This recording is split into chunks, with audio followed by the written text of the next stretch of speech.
Hello everyone, how are you all. आज से हम अपना एक नई यूनिट स्टार्ट कर रहे हैं और उस यूनिट का नाम है कॉन्ट्रैक्ट ऑफ एजेंसी। इस यूनिट को स्टार्ट करने से पहले मैं कुछ एक सवालात आपसे पूछना चाहूँगा। अगर आपको एक किराए के मकान की ज़रूरत है और आपको कोई ये नहीं बता पा रहा है कि कौन सा मकान खाली है, तो आप किसकी सहायता लेते हैं? जल्दी से बताइए मुझे। सोचिए, जो लोग पेन ड्राइव के माध्यम से, गूगल ड्राइव के माध्यम से क्लासेस देख रहे हैं, तो वो लोग सोचिएगा ज़रूर कि आप किसकी सहायता लेते हैं। अगर आपको ज़रूरत है एक किराए के मकान की या कोई आपको प्रॉपर्टी परचेज करनी है, तो आप किसकी सहायता लेते हैं? जल्दी से बताइए। तो जवाब आ रहा है मेरे पास, और आ रहा है रियल एस्टेट एजेंट का। कि रियल एस्टेट एजेंट की हम सहायता लेते हैं सर। रियल एस्टेट एजेंट को कॉमन भाषा में हम लोग प्रॉपर्टी डीलर भी कहते हैं। दूसरा एग्जाम्पल हम लेते हैं कि अगर आपको किसी कंपनी के शेयर्स परचेज करने हैं, तो आप किसके माध्यम से शेयर्स को परचेज करते हैं? जल्दी से सोचिए और जवाब भेजिए कि अगर आपको किसी भी कंपनी के शेयर्स परचेज करने हैं, तो आप किसके माध्यम से शेयर परचेज करते हैं? तो जवाब आ रहा है सर, शेयर ब्रोकर का। तो देखिए, जैसे मैंने आपके सामने दो उदाहरण रखे कि अगर आपको कोई प्रॉपर्टी, दुकान, मकान किराए का चाहिए या आपको खरीदना है, तो आप एक मीडिएटर बनाते हैं और उस मीडिएटर का नाम होता है रियल एस्टेट एजेंट। वो मीडिएटर क्या करता है? सेलर और बायर को मिलाने का काम करता है। इसी तरीके से अगर आपको किसी कंपनी के शेयर्स चाहिए, तो आपको एक शेयर ब्रोकर की सहायता लेनी पड़ती है। तो जो कि उसके पास सेलर भी होता है, उसके पास बायर भी होता है, खरीदना तो आप चाहते हैं, और उसके पास जिस कंपनी के आप शेयर खरीदना चाहते हैं, तो उसी कंपनी के सेलर भी मौजूद होते हैं। तो उस ब्रोकर का भी काम क्या होता है? उस ब्रोकर का भी काम होता है कि सेलर और बायर को मैच कराना, मिलाना, अब बदले में वो अपना कुछ कमीशन आपसे चार्ज करता है। तो ये जो दो उदाहरण हैं, आपको क्या लगता है कि इसे कॉन्ट्रैक्ट एक्ट में टेक्निकली किस नाम से जाना जाता है? इसे जाना जाता है कॉन्ट्रैक्ट ऑफ एजेंसी के नाम से। यानी कि एजेंट क्या होता है? एजेंट अपने प्रिंसिपल के बिहाफ पर किसी थर्ड पार्टी से कोई एग्रीमेंट करता है, किसी थर्ड पार्टी से कोई कॉन्ट्रैक्ट करता है, और जो थर्ड पार्टी से वो कॉन्ट्रैक्ट करता है उसके लिए प्रिंसिपल ही लायबिल होता है। उन सारे के सारे अरेंजमेंट में, उन सारे के सारे कॉन्ट्रैक्ट में वो अपने प्रिंसिपल को रिप्रेजेंट करता है, अपने प्रिंसिपल को वो प्रतिनिधित्व करता है। तो ये जो कॉन्ट्रैक्ट है, ये है कॉन्ट्रैक्ट ऑफ एजेंसी का। एक बार इसकी लीगल डेफिनेशन भी पढ़ लेते हैं, आपके सामने है स्क्रीन पर। In a contract of agency, contract of agency में ए पर्सन एम्प्लॉय, जो पर्सन एम्प्लॉय कर रहा है उसे हम लोग क्या बोलेंगे? A person employ. जो पर्सन एम्प्लॉय कर रहा है उसे नाम दिया जाएगा प्रिंसिपल का। In a contract of agency a person employ another person, और जिस पर्सन को एम्प्लॉय किया जाएगा उसे बोला जाएगा एजेंट का, उसे नाम दिया जाएगा एजेंट का। यानी कि जो पर्सन रखता है अपने वर्क के लिए उसे प्रिंसिपल बोला जाता है, और जिस पर्सन को रखा जाता है उसे एजेंट बोला जाता है। To do any act, to do any act, यानी कि कॉन्ट्रैक्ट ऑफ एजेंसी में कोई भी व्यक्ति किसी भी काम के लिए किसी भी व्यक्ति को रख सकता है, टू डू एनी एक्ट। लेकिन इसमें एक्ट जो हैं वो शामिल नहीं होने चाहिए जो पर्सनल नेचर के होंगे, वो मैं भी आपको बताऊंगा। तो यहाँ पर है टू डू एनी एक्ट, लेकिन वो एक्ट क्या होने चाहिए? Not personal nature, personal nature के नहीं होने चाहिए। यानी कि अगर कोई व्यक्ति किसी व्यक्ति को एम्प्लॉय करता है किसी ऐसे वर्क को करने के लिए जो कि पर्सनल नेचर का हो, तो कॉन्ट्रैक्ट ऑफ एजेंसी इस बात को अलाउ नहीं करता है कि कोई व्यक्ति यानी कि प्रिंसिपल पर्सनल नेचर के काम को करने के लिए दूसरे व्यक्ति को एम्प्लॉय कर सके। वहाँ पर कॉन्ट्रैक्ट ऑफ एजेंसी नहीं लगता है। तो in a contract of agency a person employ another person to do any act for him or to represent him in dealing with third person so as to bind by the act of such another person, so as to bind himself by the act of such another person। यानी कि जो work किए जाएंगे, जो decision लिए जाएंगे, जो agreement लिए जाएंगे, एग्रीमेंट किए जाएंगे अनदर पर्सन के द्वारा, तो उसमें अपने आप को बाध्य कर सके, यानी कि लीगली जो बाध्य होगा।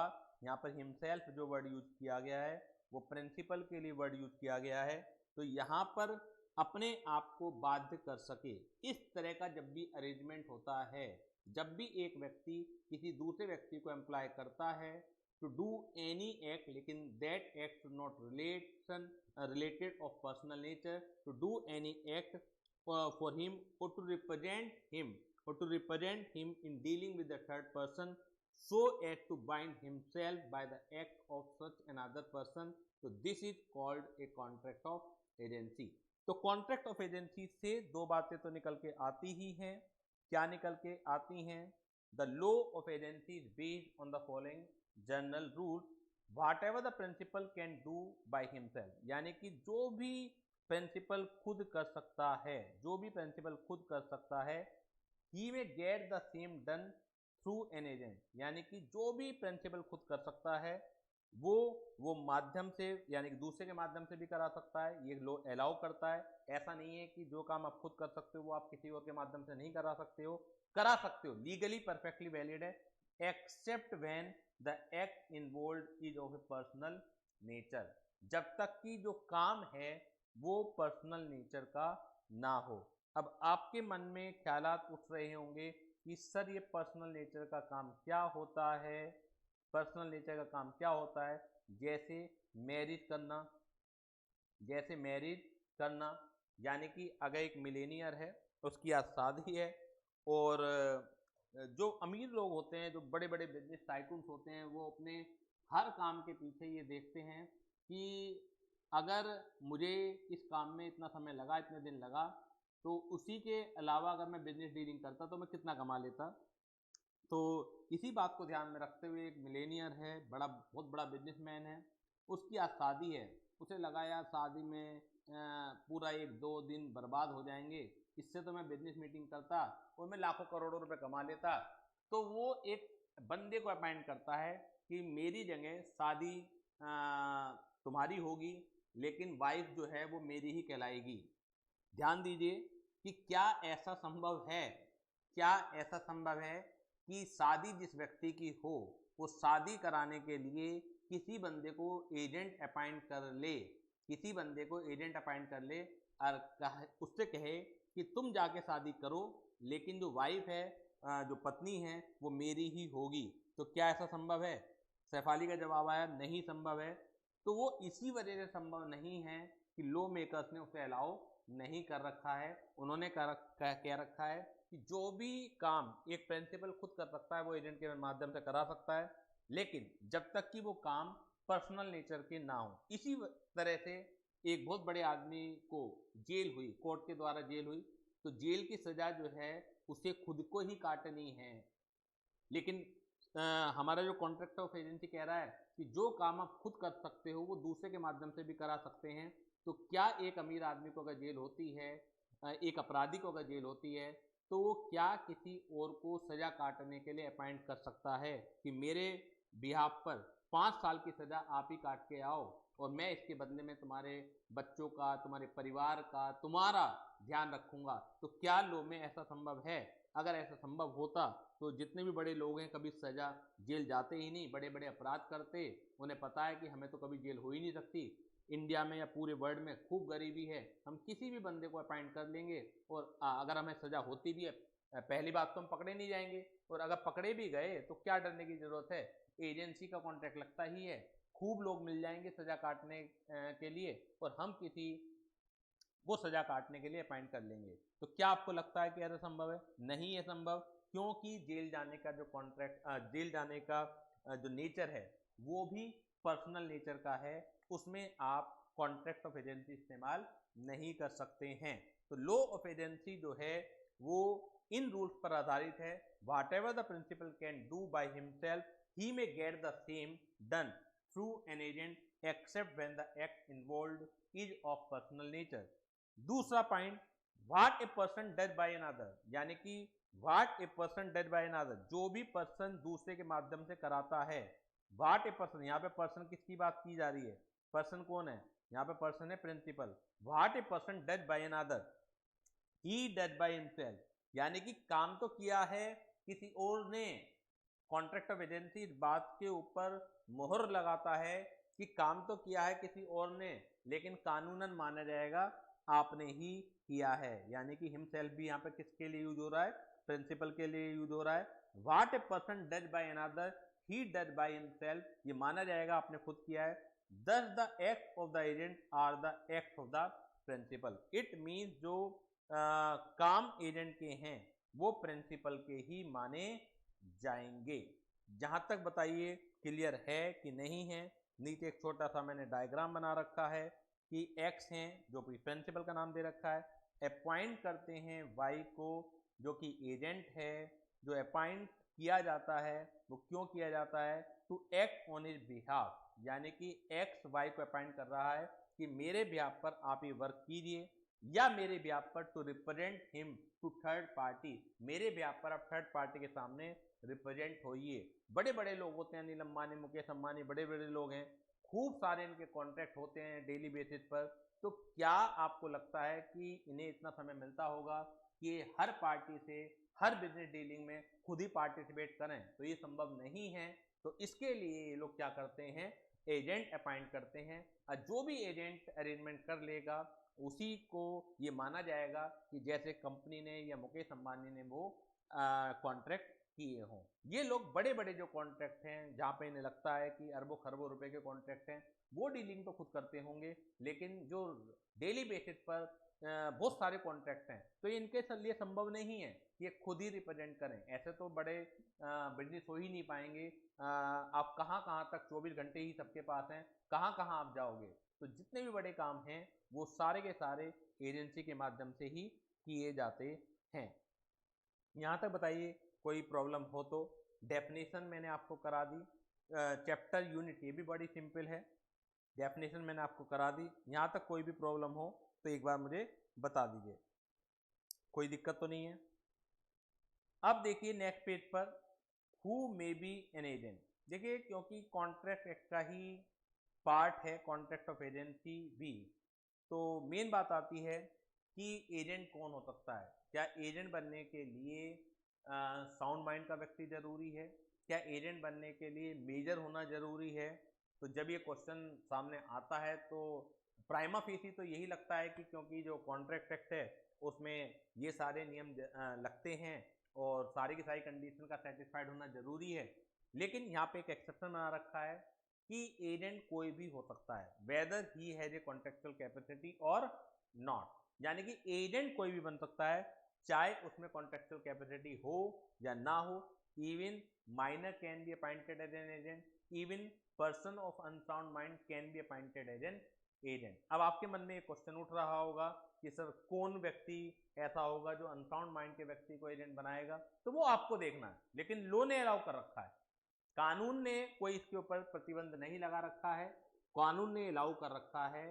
तो मैं कानून की बात कर रहा हूँ। प्रैक्टिकल लाइफ में जरूरी नहीं है कि जो आप कानून ने तो कोई चीज अलाउ कर रखी हो तो वो आप अपने केस में खुद करें।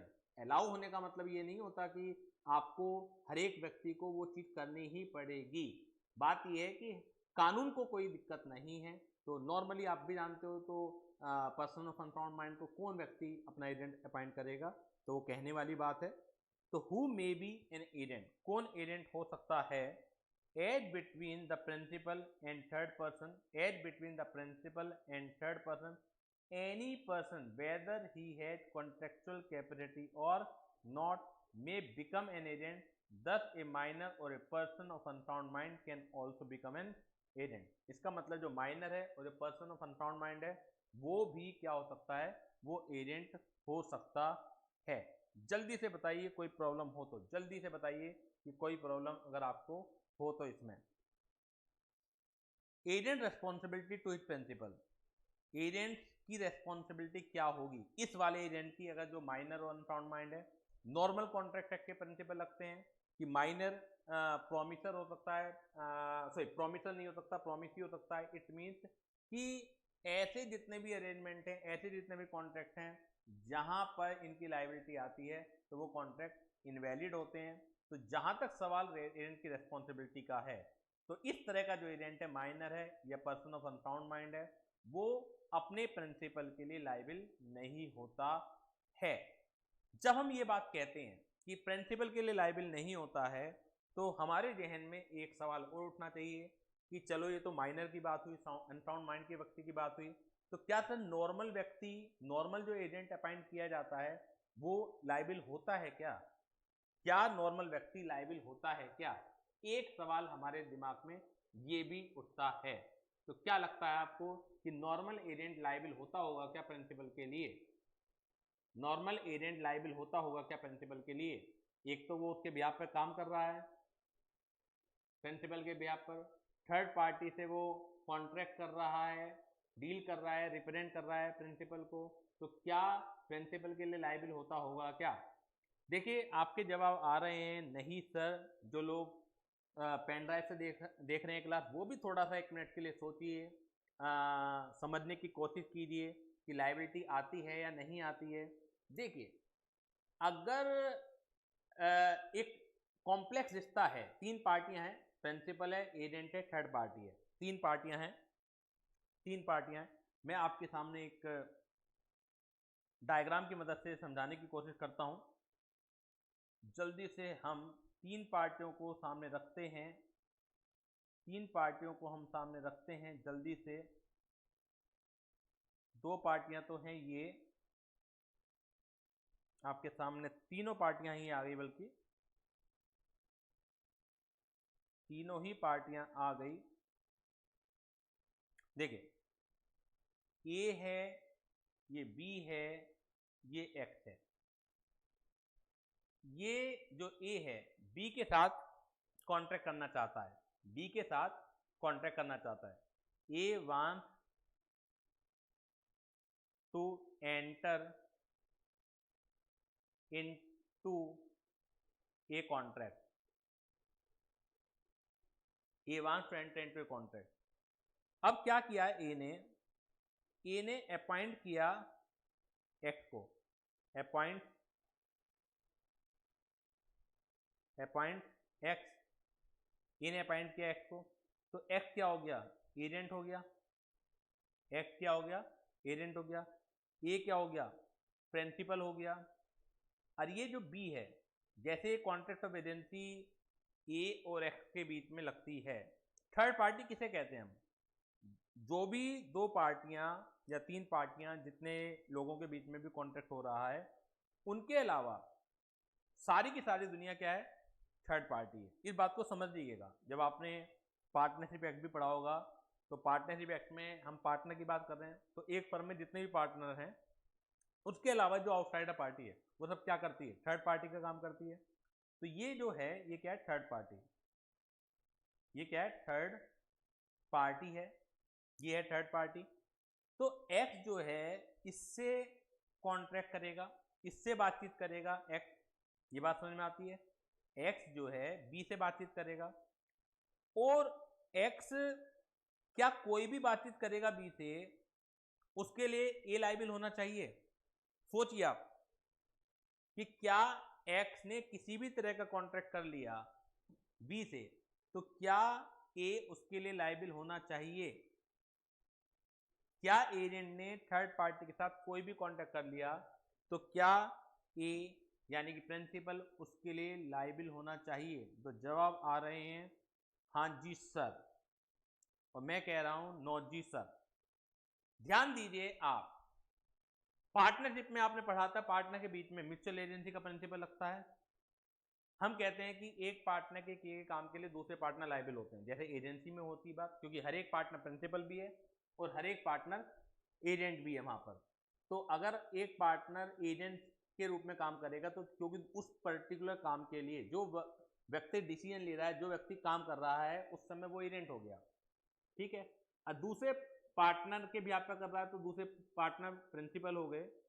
तो क्या हर एक काम के लिए पार्टनर के हर एक काम के लिए प्रिंसिपल लोग जिम्मेदार होते हैं थर्ड पार्टी के लिए? जल्दी बताइए मुझे सोच के।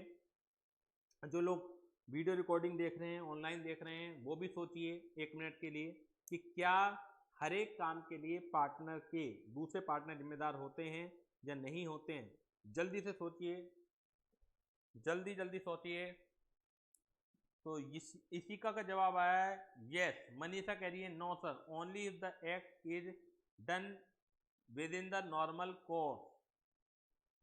तो इसी मनीषा का जवाब काफ़ी हद तक ठीक है, थोड़ा सा टेक्निकल टच मुझे देना पड़ेगा कि देखिए एक चीज़ हम जो कहते हैं कि हर एक पार्टनर एजेंट भी, हर एक पार्टनर प्रिंसिपल भी है और पार्टनर के किसी भी काम के लिए दूसरे लोग जिम्मेदार होते हैं, वो तभी तक है अगर एक पार्टनर अपनी इम्प्लाइड अथॉरिटी में काम करेगा। अगर एक पार्टनर अपनी इम्प्लाइड अथॉरिटी में काम करेगा, इम्प्लाइड अथॉरिटी के दो तरीके थे, या तो पार्टनरशिप एग्रीमेंट से आ सकती थी या पार्टनरशिप एक्ट से आ सकती थी। यानी कि कौन कौन से काम, कौन कौन से डिसीजन, कौन कौन से निर्णय एक पार्टनर बिना दूसरे पार्टनर की सहमति से भी ले सकता है। इम्प्लाइड अथॉरिटी का मतलब होता है कि टू बाइंड अदर पार्टनर, यानी कि दूसरे पार्टनर को क्या आप बांध कर सकते हैं बाय हिज ओन डिसीजन। अगर किसी डिसीजन की वजह से आप दूसरे पार्टनर को बाध्य कर सकते हैं तो वो काम ये माने जाएंगे कि पार्टनर इम्प्लाइड अथॉरिटी में आते हैं। इसी तरीके से same principal contract of agency में है, या ये कह सकते हैं कि कॉन्ट्रैक्ट ऑफ एजेंसी मेन है, यही प्रिंसिपल उठ के पार्टनरशिप में भी लागू कर दिया गया है। वो अलग बात है कि आपने पार्टनरशिप एक्ट पहले पढ़ रखा है और एजेंसी आप बाद में पढ़ रहे हैं, लेकिन जो मेन कॉन्सेप्ट है एजेंसी का वो यहीं पर है और सेम कॉन्सेप्ट को हमने वहां पर कॉपी कर दिया है। यानी कि एजेंट के उन्हीं वर्क के लिए प्रिंसिपल जिम्मेदार होता है, एक एजेंट के उन्हीं वर्क के लिए प्रिंसिपल जिम्मेदार होता है थर्ड पार्टी के लिए जो एजेंट की अथॉरिटी में आते हैं। माना ए ने एक्स को अपॉइंट किया था कि बी से एक जमीन का सौदा करना है, एक प्लॉट ऑफ लैंड का सौदा करना है, तो उसकी बातचीत आप कीजिए कि वो कितने पैसे में देने के लिए तैयार है और कब रजिस्ट्री कराएगा, पैसा वो किस तरीके से लेगा, ब्लैक का कितना पैसा लेगा, व्हाइट का कितना पैसा लेगा। मेरे पास समय नहीं है, आप मेरे ब्याह पर निर्णय लीजिए। रजिस्ट्री कराने तो मैं चला जाऊंगा, लेकिन उससे पहले की जो शुरुआती बातचीत होती है उसमें भी काफी वक्त लगता है, तो आप मेरे ब्याह पर बी से बातचीत कीजिए। तो ये कॉन्ट्रैक्ट ऑफ एजेंसी है। अब एक्स को अपॉइंट किया था जमीन का सौदा करने के लिए, ठीक है ना। एक्स ने जमीन की जगह बी से उसके शेयर्स को खरीदने के लिए सौदा कर लिया। अब कर लिया उसने कि 5 करोड़ रुपए के शेयर खरीदना चाहते हैं हमारे प्रिंसिपल ए, आप बताइए कितने रुपए के शेयर देंगे, रिलायंस इंडस्ट्री के शेयर हैं, क्या आप मार्केट प्राइस पर आप हमें प्रोवाइड कराएंगे। एक्स और बी के बीच में सहमति बन जाती है, तो क्या आपको लगता है कि ए बी के लिए लायबिल होगा उन शेयर का पैसा चुकाने के लिए जो कि कभी भी अथॉरिटी उसने एक्ट को नहीं दी है। किसी भी चैप्टर का बेस समझना सबसे इंपॉर्टेंट है, इसलिए मैं बेस में ज्यादा समय लगा रहा हूं। बाकी तो आपने देखा कुछ रहता नहीं है, राइट लायबिलिटीज वगैरह के बारे में बात होती है आगे। तो बताइए कि क्या ए एक्स के इस अनऑथराइज्ड वर्क के लिए ए लायबिल होगा थर्ड पार्टी के लिए, यानी कि ए बी को पैसा देने के लिए बाध्य होगा? नहीं होगा। बिल्कुल सही जवाब, नहीं होगा। तो एक बात तो तय है, एक बात तो तय है कि एजेंट के अनऑथराइज्ड काम के लिए प्रिंसिपल कभी जिम्मेदार नहीं होता है थर्ड पार्टी के लिए। लेकिन अगर एजेंट ऑथराइज्ड वर्क करेगा, एक्स जो एजेंट है, एक्स जो है यहाँ पर, अगर ऑथराइज्ड वर्क करेगा तो ऑलवेज प्रिंसिपल लायबिल होगा टू द थर्ड पार्टी। इतना तो क्लियर है। अब जो दूसरा क्वेश्चन है जिसके ऊपर हमने चर्चा स्टार्ट की थी, तो एक्स की लायबिलिटी यानी कि एजेंट की लायबिलिटी प्रिंसिपल के लिए क्या है? अरे ये प्रिंसिपल ने एक्स से कहा कि आप मेरे ब्याह पर बी से कॉन्ट्रैक्ट कीजिए, अथॉरिटी दी उसे किसी काम को करने के लिए, और एक्स ने उसी अथॉरिटी के अंतर्गत बी से कोई डिसीजन किया, बी से कोई डीलिंग की, तो ए लायबिल है थर्ड पार्टी के लिए। लेकिन एक्स की लायबिलिटी क्या है ए के लिए? देखिए, ऑथराइज्ड वर्क और अनऑथराइज्ड वर्क में एक अंतर होता है। ऑथराइज्ड वर्क और अनऑथराइज्ड वर्क में अंतर होता है। अनऑथराइज्ड काम के लिए प्रिंसिपल जिम्मेदार ही नहीं है थर्ड पार्टी के लिए। अब थर्ड पार्टी को कुछ नुकसान हो गया तो किससे रिकवर करेगा? वो एक्स से रिकवर करेगा। वो एक्स को ही प्रिंसिपल मानना पड़ेगा, ये हम पढ़ेंगे। लेकिन अगर कोई ऑथराइज्ड वर्क है तो थर्ड पार्टी यानी कि बी एक्स को जिम्मेदार नहीं ठहरा सकती। वो हमेशा किसको जिम्मेदार ठहराएगी? ए को जिम्मेदार ठहराएगी। एक्स ने जो ऑथराइज्ड वर्क किया है ये माना जाएगा कि जैसे वो कॉन्ट्रैक्ट ए और बी के बीच में ही हुआ हो। लेकिन ऑथराइज्ड काम करते वक्त भी हो सकता है एजेंट से कुछ लापरवाही हो जाए, कुछ गलती हो जाए, जिसकी वजह से प्रिंसिपल को कुछ नुकसान बर्दाश्त करने पड़े। तो उन नुकसान के लिए कौन जिम्मेदार होगा? ए को तो पूरी डीलिंग बी से करनी पड़ेगी, चाहे वो कितना भी नुकसान हो जाए। ए को तो जो डीलिंग है वो निपटानी पड़ेगी अपनी बी से। अगर ऑथराइज्ड वर्क किया है, ए थर्ड पार्टी से ये नहीं कह सकता कि ये नुकसान आप एजेंट से रिकवर कीजिए, बल्कि ए किससे रिकवर करेगा? एक्स से रिकवर करेगा। इसलिए कहा जाता है कि principal is bound to the third party by the act of the agent, but agent is bound to his principal. अगर उसने वर्क जो है ऑथराइज किए हैं, लेकिन उन ऑथराइज को करते वक्त कुछ नेग्लिजेंस हो गई, कुछ लापरवाही हो गई, तो एजेंट अपने प्रिंसिपल के लिए बाध्य है, लेकिन प्रिंसिपल हमेशा थर्ड पार्टी के लिए बाध्य है। तो ये जो कॉम्प्लेक्स रिलेशनशिप है इन तीनों में, ये मैंने आपको बहुत डिटेल में क्लियर कर दी है। अब आपको आगे दिक्कत नहीं आएगी। इन्हीं के ऊपर चर्चा हमें आगे बढ़ानी है कि एजेंट कितने तरह के होते हैं, कैसे कैसे एजेंसी बनती है। तो ये तो एक अलग पहलू हो गया। उसके बाद इनके राइट्स एंड लायबिलिटीज की बात आएगी। तो इन्हें समझने में बहुत टाइम लगता है, स्टूडेंट को समझते हैं और फिर भूल जाते हैं, पेपर में कुछ और क्वेश्चन आता है तो बड़ी उन्हें प्रॉब्लम होती है। तो ये चीज मैंने आपको समझा दी कि प्रिंसिपल हमेशा थर्ड पार्टी के लिए जिम्मेदार होगा और एजेंट हमेशा किसके लिए जिम्मेदार होगा? वो प्रिंसिपल के लिए जिम्मेदार होगा अगर ऑथराइज्ड वर्क किए, बट लेकिन कुछ ऑथराइज्ड वर्क को करते हुए कुछ गलती हो गई। तो इस वजह से ये कहा गया है, हम पिछले पेज की तरफ बढ़ते हैं, इसलिए कहा गया है कि एजेंट आप अपॉइंट कर तो सकते हो, अनसाउंड माइंड भी कर सकते हो, माइनर भी कर सकते हो, लेकिन अगर इनसे कुछ गलती हो जाती है तो ये प्रिंसिपल के लिए भी बाध्य नहीं होते हैं। देखिएगा, an agent who is not the age of majority and of sound mind, an agent who is not the age of majority, तो नॉट यहां पे लगा हुआ है, तो इसका मतलब है who is not the age of majority and who is not of sound mind. ये जो नॉट है वो दोनों के लिए काम कर रहा है, कभी आप कंफ्यूज हो। Is not responsible to his principal, वो अपने प्रिंसिपल के लिए रेस्पॉन्सिबल नहीं होता है। एग्जाम्पल देखिएगा, ऑथराइज्ड काम है, लेकिन ऑथराइज्ड काम करते वक्त कुछ ऐसा हो गया होगा जिससे उसके प्रिंसिपल को नुकसान हो रहा है, काम लेकिन ऑथराइज्ड है। X hands over to Y a minor, X ने माइनर को एक टीवी सेट 18,500 रुपए का सौंपा, 18,500 का टीवी जो है सौंपा। And instruct to him not to sell below ₹19,000, उसे इंस्ट्रक्शन दी कि इसे 19,000 रुपए से कम का मत बेचिएगा। लेकिन Y sell the same to Z for ₹18,000, लेकिन वाई ने इसे 18,000 रुपए का बेच दिया जेड को, यानी थर्ड पार्टी है। अब जब वाई को पता जब एक्स को पता लगेगा कि 18,000 रुपए का बेच दिया, तो मुझे एक बात समझाइए कि क्या एक्स जेड को मना कर सकता है कि मैं आपको 18,000 रुपए का टीवी नहीं बेचूंगा, मैंने तो आपके साथ कॉन्ट्रैक्ट नहीं करा, मैं इस चीज के लिए जिम्मेदार नहीं हूं? क्या एक्स जेड को ये कह सकता है, जबकि वास्तव में परचेज प्राइस से भी कम का एक्स को बेचना पड़ रहा है?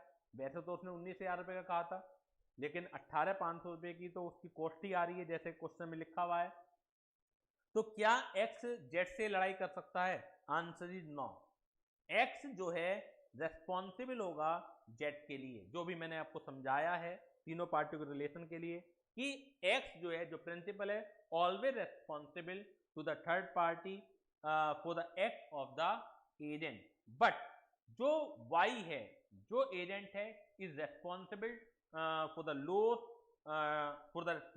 लॉस टू हिज प्रिंसिपल, यानी कि जो भी नुकसान हुआ है Y के लापरवाही की वजह से, Y की नेग्लिजेंस की वजह से, वो प्रिंसिपल के लिए लायबिल है। लेकिन यहाँ पर जो Y है वो माइनर है, और सेक्शन 184 ये कहता है कि एजेंट, अगर एजेंट माइनर है या एजेंट अनसाउंड माइंड का है तो वो अपने प्रिंसिपल के लिए भी लायबिल नहीं होता है। तो यहाँ पर Y himself will not be responsible to act since he had no contextual capacity। अगर यहाँ पर Y की जगह कोई मेजर होता, माइनर की जगह कोई मेजर होता, तो उस केस में आंसर ये हो जाता कि एजेंट लायबिल होगा अपने प्रिंसिपल को नुकसान की भरपाई करने के लिए। जल्दी से बताइए कि कोई प्रॉब्लम है क्या, जल्दी से बताइए कि कोई प्रॉब्लम है क्या। Who may employ an agent, agent कौन भर्ती कर सकता है, यानी कि एजेंट कौन एम्प्लॉय कर सकता है। तो एजेंट को अपॉइंट करने के लिए वही रूल हैं जो कॉन्ट्रैक्ट एक्ट में दिए गए हैं, यानी कि जिन व्यक्तियों में भी कॉन्ट्रेक्चुअल कैपेसिटी है वो सब एजेंट को अपॉइंट कर सकते हैं, यानी कि माइनर अपॉइंट नहीं कर सकता एजेंट को, person of unsound mind appoint नहीं कर सकता एजेंट को। तो who may employ an agent, any person who is of the age of majority according to the law to which he is subject. तो ये बात समझ में आती है, any person who is of the age of majority according to the law to which he is subject, क्योंकि majority की जो एज है वो भी अलग अलग कानूनों में अलग अलग है। तो जो भी कानून आपके ऊपर लगता है उसके अकॉर्डिंगली अगर आप मेजर हैं, and who is of sound mind may employ an agent, thus a minor or a person of unsound mind cannot appoint an agent. It has been held that a guardian of the minor can appoint an agent to a minor। ये बात समझ में आ गई है आपके? Is it clear to all of you? सभी बच्चों को ये चीज क्लियर है कि नहीं है? Is it clear to all of you? सबसे बड़ा क्वेश्चन ये कई जगह परेशान करता है, is consideration necessary for appointment of an agent, is consideration necessary for creation of agency. क्या एजेंट को अपॉइंट करने के लिए कंसिडरेशन जरूरी है? Answer is no.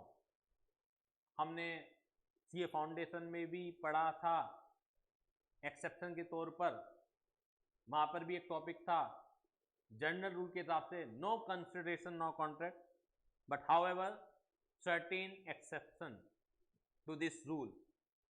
कुछ एक्सेप्शन जरूर हैं, यानी कि विदाउट कंसिडरेशन भी कॉन्ट्रैक्ट कुछ वैलिड हो जाते हैं, और हमने फाउंडेशन में भी पढ़ा था ये चीज कि वहां पर भी एजेंसी का एक्सेप्शन दिया हुआ था, यानी कि अगर कोई प्रिंसिपल विदाउट कंसिडरेशन भी किसी एजेंट को रखता है तो contract of agency perfectly valid है। परफेक्टली वैलिड होने का मतलब क्या है?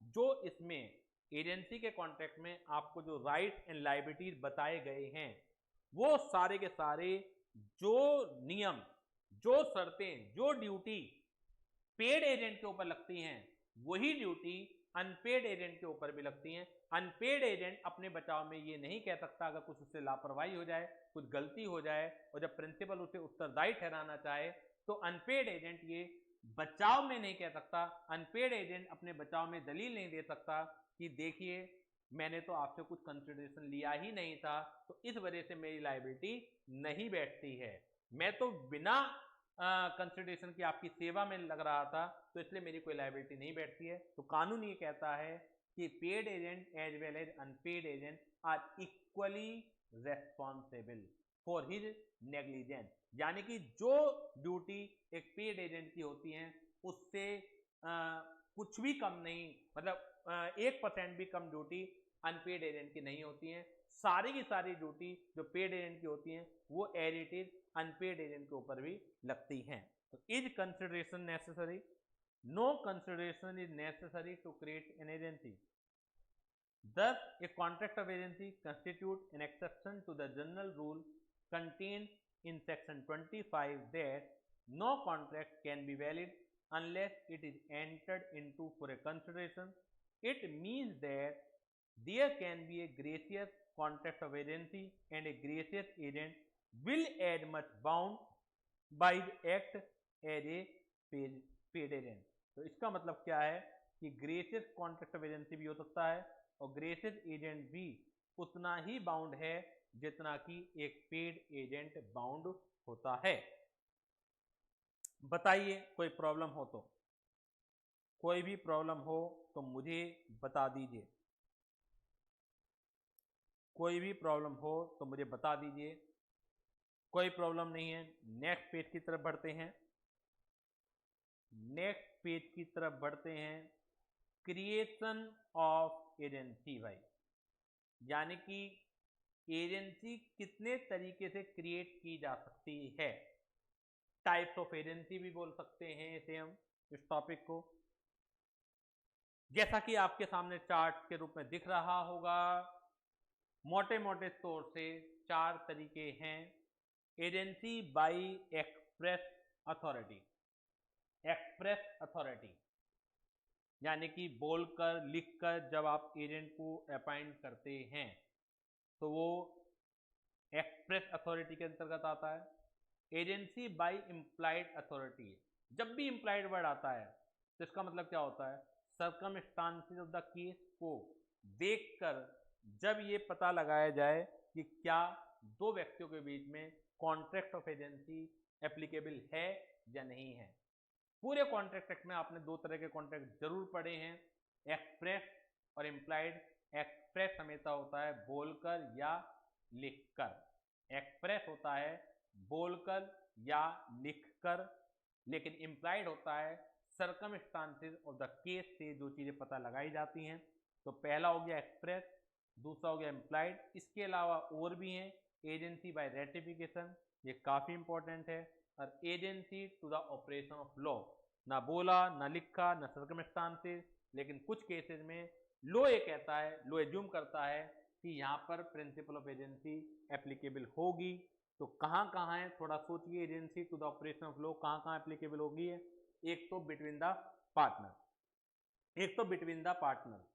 अगर आप एक पार्टनरशिप फर्म में एंटर कर रहे हैं तो आपसे कुछ नहीं पूछा जाएगा, हमेशा ये मान लिया जाएगा कि हर एक पार्टनर एक दूसरे का एजेंट है और हर एक पार्टनर प्रिंसिपल भी है, और वही रूल लग जाते हैं पार्टनरशिप में भी, ड्यूटी वगैरह के लिए, राइट वगैरह के लिए, जो कॉन्ट्रैक्ट ऑफ एजेंसी में लगेंगे। और एक दूसरा ऑपरेशन ऑफ लॉ में होता है हस्बैंड एंड वाइफ, हम पढ़ेंगे बाद में। तो 2 जगह आपके ऑपरेशन ऑफ लॉ एप्लीकेबल होता है, एक तो हस्बैंड एंड वाइफ के रिश्ते में, और ये ऑपरेशन ऑफ लॉ की वजह से एजेंसी का प्रिंसिपल लगता है, क्योंकि वो भी एक तरह से, अगर आपको याद रखना है तो वो भी एक तरह से लाइफ पार्टनर है। एक बिजनेस पार्टनरशिप हुई जो पार्टनरशिप एक्ट लगता है, और husband and wife life partner है। तो दोनों जगह जहाँ पे भी पार्टनरशिप है, चाहे वो लाइफ पार्टनरशिप हुई चाहे वो बिजनेस पार्टनरशिप हुई, तो दोनों ही जगह ऑपरेशन ऑफ लॉ, यानी कि लॉ ये मान के चलता है कि इन लोगों के बीच में कॉन्ट्रैक्ट ऑफ एजेंसी लगना चाहिए। सबसे पहले हम पढ़ते हैं एजेंसी बाय एक्सप्रेस अथॉरिटी। ये मैंने क्या कहा आपसे, बोलकर या लिखकर। एक वर्ड आता है ऐसी जानकारी के लिए बता दूं मैं, वर्बल। वर्बल क्या होता है, जल्दी से बताइए, वर्बल क्या होता है, बोलना या लिखना। वर्बल क्या होता है, इशिका का जवाब आया है बोलना, मनीषा का है बोलना और लिखना दोनों, शेफाली बोल रही हैं बोलकर। तो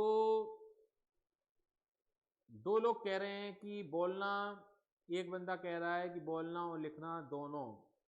मनीषा यू आर ग्रेट, आपको कॉन्सेप्ट बहुत अच्छी तरह क्लियर हैं, वोकेबलरी बहुत अच्छी तरह क्लियर है।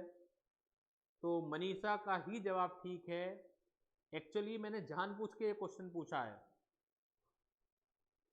99% स्टूडेंट और एजुकेटर भी कंफ्यूज रहते हैं, वोकेबलरी उन्हें क्लियर नहीं होती है।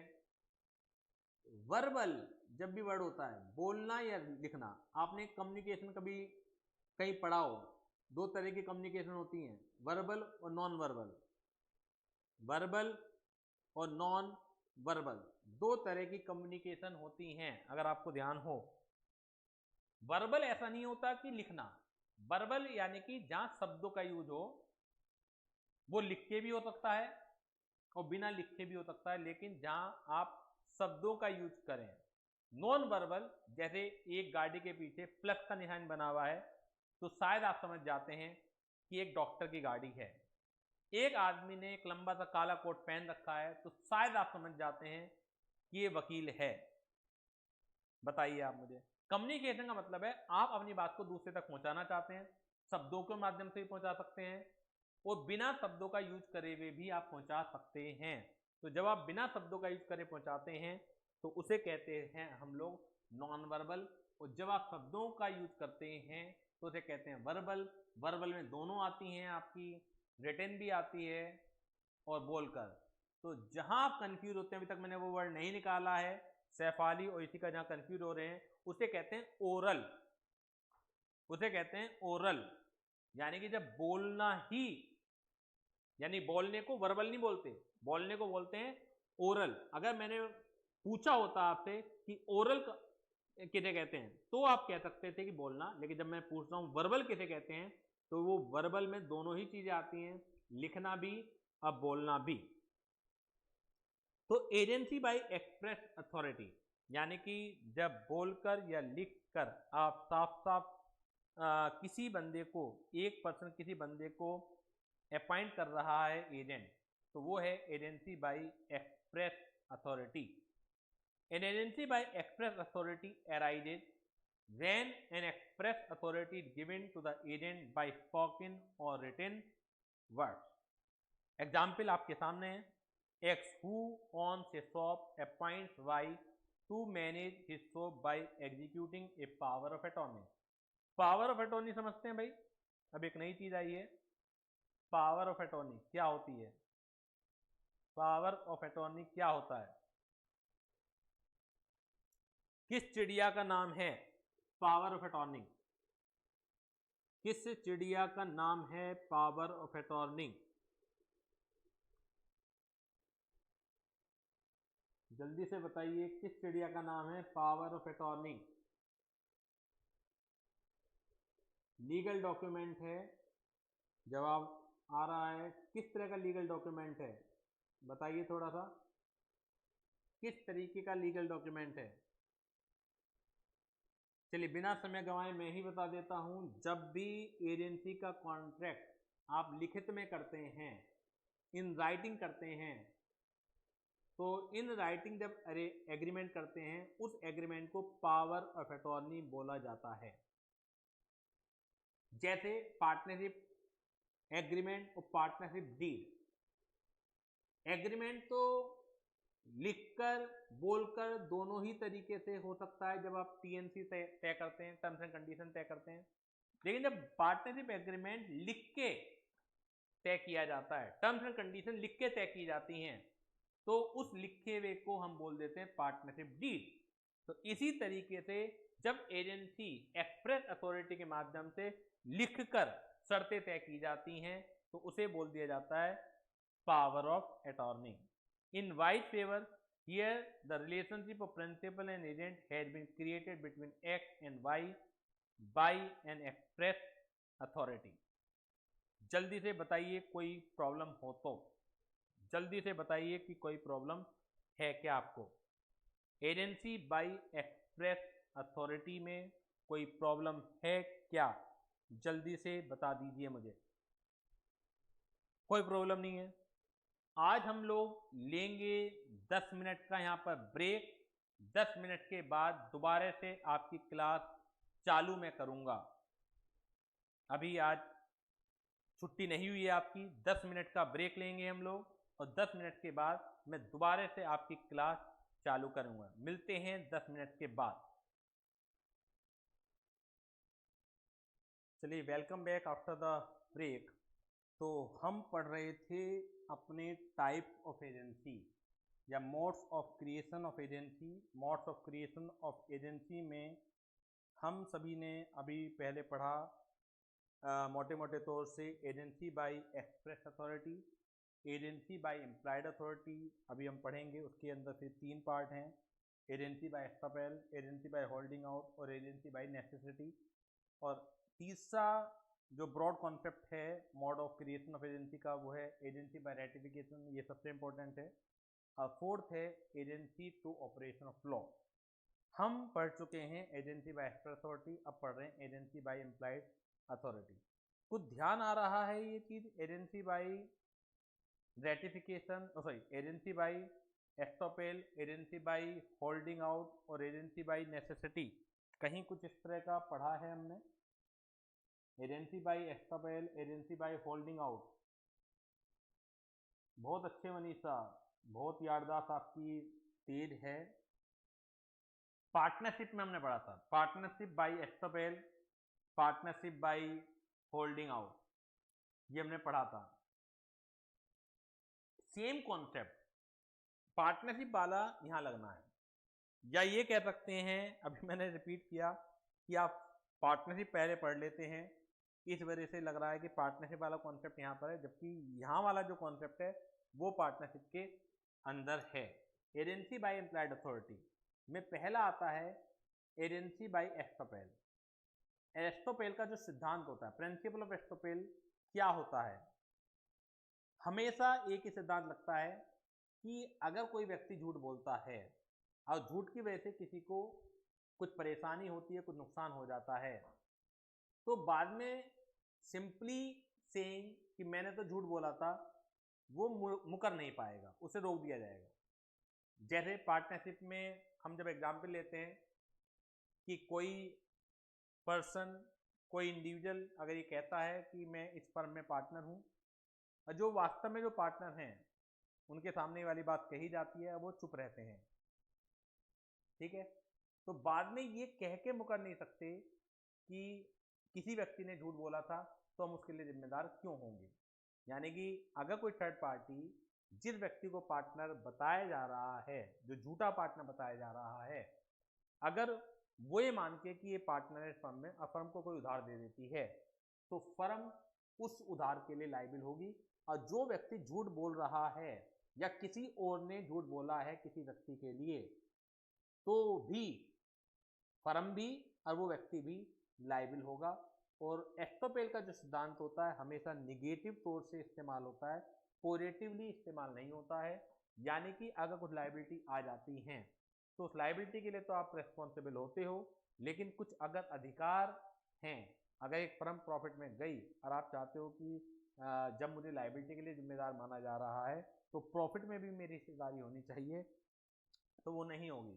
क्योंकि अगर ऐसा होने लगे कि प्रॉफिट में भी हिस्सेदारी होने लगे, तो मैं भी, बहुत बड़ी बड़ी फर्में हैं, आप भी ये कह सकते हो कि मैं तो इस फर्म में पार्टनर हूँ, मैं तो उस फर्म में पार्टनर हूँ, तो ऐसे तो सारे के सारे प्रॉफिट ही आपको मिल जाएंगे। तो ऐसा पॉसिबल नहीं है, केवल निगेटिव तौर से ये कॉन्सेप्ट इस्तेमाल होता है। यानी कि आपने झूठ बोला, आपके झूठ बोलने से किसी को नुकसान हो गया, तो आप उस नुकसान की भरपाई के लिए पार्टनर ही माने जाओगे। यही सेम कॉन्सेप्ट यहाँ पर आ जाएगा एजेंसी बाय एस्टॉपेल में। तो पहले तो पढ़ते हैं एजेंसी बाय इम्प्लाइड अथॉरिटी क्या होती है। जब सर्कमस्टांस ऑफ द केस से पता लगाने की कोशिश की जाती है कि हाँ, दो व्यक्तियों के बीच में कोई एजेंसी का रिलेशनशिप है, एक व्यक्ति प्रिंसिपल है और एक व्यक्ति एजेंट है। जैसे an agency which has to be understood, एक एजेंसी जो पता लगाई जाती है, समझी जा सकती है from the conduct and behaviour of the party, यानी कि कंडक्ट से और पार्टी के बिहेवियर से, इज कॉल्ड इम्प्लाइड अथॉरिटी, तो वो इम्प्लाइड अथॉरिटी कहलाई जाती है। It is to be inferred from the circumstances of the case, ये इन्फर्ड की जाती है, इन्फर्ड यानी कि पता लगाई जाती है, from the circumstances of the case, case के सर्कमस्टांसेज से, and things spoken or written, या बोलकर या लिखकर, or the ordinary course of dealing may be accounted as circumstances of the case. तो जो सर्कमस्टांसेज ऑफ द केस है वो उसके लिए जिम्मेदार होते हैं, जिससे पता लगता है कि हाँ, दो व्यक्तियों के बीच में कोई एजेंसी का रिलेशनशिप चल रहा है। एग्जाम्पल के तौर पर, एक्स की एक दुकान शिमला में है, लिविंग हिमसेल्फ इन कैलकाटा, वो कलकत्ता में खुद रहता है, and visiting the shop occasionally, कभी कभार कलकत्ता जाके, नहीं सॉरी शिमला जाके दुकान को देख के आता है, क्योंकि शिमला और कलकत्ता के बीच में दूरी भी बहुत है, तो संभव नहीं है कि वो बार बार चक्कर लगा पाए। The shop is managed by B, shop को जो चलाता है वो बी चलाता है, and he is the habit of ordering good from C in the name of A for the purpose of the shop. और उसकी आदत बन चुकी है कि वो एक्स के नाम से सी को समय समय पर क्या करता रहता है, वो ऑर्डर करता रहता है। ये थोड़े से नाम चेंज करने पड़ेंगे मुझे। And in the habit of ordering good from C in the name of, ये ए ना हो कि ये होगा एक्स, ये होगा एक्स, क्योंकि दुकान जो है एक्स की है। For the purpose of the shop and paying for them out of A's fund, और ए के जो पैसा इकट्ठा होता है यहाँ पर भी क्या आएगा, एक्स आएगा, यहाँ पर भी क्या आएगा, एक्स आएगा, और एक्स का जो पैसा है वो उसके पैसे में से वो दे देता है विद एज नॉलेज, और इस बात का भी पता एक्स को है। ज़्यादा अच्छा होता, मुझे पहले पता होता तो पहले वाले की जगह ए कर देता तो वो ज़्यादा अच्छा होता, लेकिन आप समझ गए होंगे कॉन्सेप्ट सेम रहेगा। B had an implied authority from A to order good from C in the name of A for the purpose of the shop. तो ये माना जाएगा कि बी के पास एक इम्प्लाइड अथॉरिटी है। हो सकता है एक्स ने कभी बी को एक्सप्रेसली ना बोल के ना लिख के इस तरह की अथॉरिटी दी हो, लेकिन बी को जब मैनेज किया, बी ने मैनेज करना स्टार्ट किया, तो उसे ज़रूरत पड़ी कि यार मुझे जो है एक्स के बिहाफ पर समय समय पर ऑर्डर भी करना पड़ेगा, एक्स का जो पैसा इकट्ठा होता है उसका पेमेंट भी करना पड़ेगा, और एक्स ने भी कभी कोई इस पर कोई आपत्ति दर्ज नहीं कराई। ठीक है, तो ये आदत बन चुकी थी, और ये सर्कमस्टांसेस से पता लग रहा है कि कहीं ना कहीं एक्स ने बी को अथॉरिटी ये दे रखी है, ऑल्दो कभी एक्स और बी के बीच में साफ साफ बातचीत नहीं हुई है, और ना ही कोई लिखित प्रूफ है जिसमें से पता लगता हो कि एक्स ने बी को अथॉरिटी दी हुई है। लेकिन सर्कमस्टांसेस से पता लग रहा है कि हाँ, यहाँ पर बी को पूरी की पूरी अथॉरिटी, बी को आज़ादी है दुकान को चलाने के लिए, जो भी वो निर्णय लेना चाहे वो एक्स के बिहाफ पर वो निर्णय ले सकता है। बताइए यहाँ तक कोई प्रॉब्लम हो तो जल्दी से बताइए कि यहाँ तक कोई भी प्रॉब्लम अगर आपको आती है तो। नेक्स्ट पेज पर चलते हैं। अब जो इम्प्लाइड अथॉरिटी के और सब टॉपिक हैं, तो उसमें पहला सब टॉपिक है implied authority include the following agency by estoppel. Estoppel का मतलब सिंपली क्या होता है, मैं पहले भी बता चुका हूं आपको। एस्टॉपेल स्टॉप वर्ड इसमें शामिल है, यानी कि stopping from denying, stopping from denying, यानी कि आपको रोक दिया जाएगा जब आप मुकर रहे होंगे, अगर आपने अपने कंडक्ट से किसी भी थर्ड पार्टी को ये प्रभावित करने की कोशिश की कि कोई व्यक्ति एजेंट है, या तो प्रिंसिपल ने प्रभावित करने की कोशिश की, किसी को मिलवाया और ये बताया ही मेरा एजेंट है जबकि वो एजेंट नहीं था, या एजेंट ने प्रिंसिपल के सामने झूठ बोला कि मैं इनका एजेंट हूं और प्रिंसिपल इस मामले में चुप रहा, और उस एजेंट ने क्या है थर्ड पार्टी के साथ कोई कॉन्ट्रैक्ट कर दिया, तो प्रिंसिपल लायबल होगा इस चीज के लिए, और ये कहा जाएगा ये एजेंसी आई है by estoppel. Agency by estoppel arises where a person by his word को कंडक्ट इंड्यूस यानी कि प्रभावित करना third person to believe that a certain person is his agent. तो यहाँ पर ये पर्सन किसके लिए यूज किया गया है, प्रिंसिपल के लिए यूज किया गया है कि एजेंसी बाय एस्टॉपेल मानी जाती है, एराइज हो जाती है जब एक पर्सन अपने शब्दों से या अपने व्यवहार से थर्ड पर्सन को प्रभावित करता है, विश्वास दिलाता है कि एक सर्टेन पर्सन जो है, यानी कि एजेंट की बात हो रही है, certain person is his agent. The person who induces as such is estoppel, यानी कि स्टॉप्ड फ्रॉम डिनाइंग और prevented from denying the truth of agency. तो जो पर्सन इंड्यूस करता है, जो प्रभावित करता है, इस पर्सन को रोक दिया जाएगा किस बात से, ट्रूथ ऑफ एजेंसी को नकारने से। वो नकार नहीं सकता बाद में कि वास्तव में तो मैंने झूठ बोला था, ये तो मेरा एजेंट है ही नहीं। सिचुएशन क्या है? X tells Y in the present and within the hearing of Z. X Y की उपस्थिति में और within the hearing of Z, और जेड भी वहां पर है, जेड भी सुन रहा है, दैट एक्स इज जेड्स एजेंट। ठीक है ना? एक्स वाई से बताता है, एक्स अपने आप को एजेंट बताता है वाई को कि मैं एजेंट हूं। किसका एजेंट हूं? जेड भी वहां पर है और सुन भी रहा है कि मैं जेड का एजेंट हूं। Z does not contradict this statement. हम लोग, ज्यादातर लोग गलती क्या करते हैं, या दूसरा झूठ बोल रहा है, मुझे क्या मतलब है, मैं थोड़ी फंसूंगा, मैं थोड़ी झूठ बोल रहा हूं। लेकिन कानून में जो एस्टोपेल का सिद्धांत है वो बड़ा खतरनाक है, बशर्ते कि वो साबित हो जाए। तो चीजें साबित नहीं होती हैं, इसलिए प्रैक्टिकल लाइफ में लोग बच जाते हैं। लेकिन आप देख रहे हैं ना कितना खतरनाक सीन है कि जेड की जगह आप और हम भी होते, कोई झूठ बोल रहा है, हम क्या कहें, हम रोकने की कोशिश नहीं करते होते कि मैं थोड़ी बोल रहा हूँ। ये तो वाई को देखना है कि उसे सच मानना है या नहीं मानना। वाई को देखना है कि वो पहले में से क्लियर कर ले कि जो एक्स बोल रहा है वो सच है भी या नहीं है। तो बहुत सारी परिस्थितियों में हम लोग इसकी चिंता नहीं करते हैं, लेकिन कानून कहता है कि चिंता करनी चाहिए। Z does not contradict this statement. Later on Y enters into a contract with X believing that X is जेड्स एजेंट।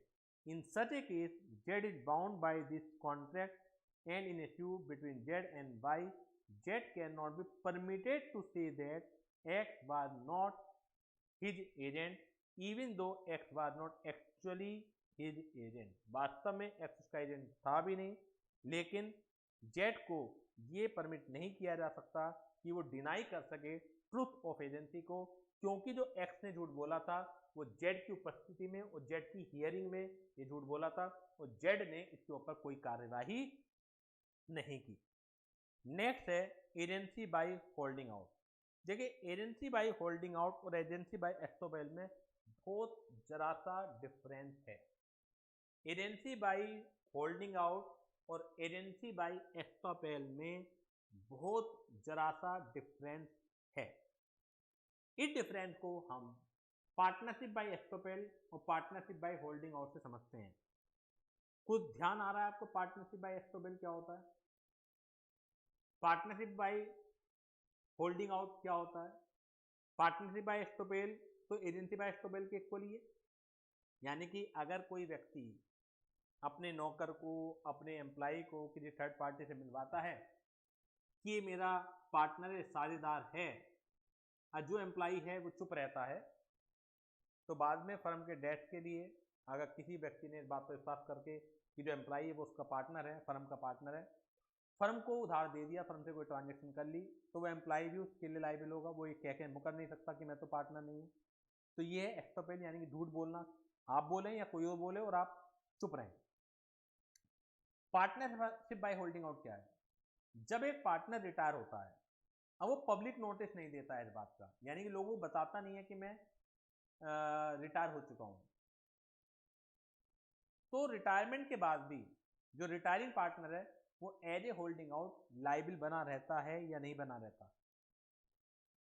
कुछ ध्यान आ रहा है आपको?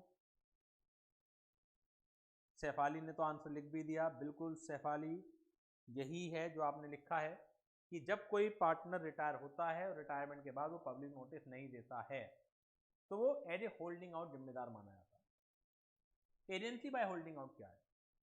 देखिए,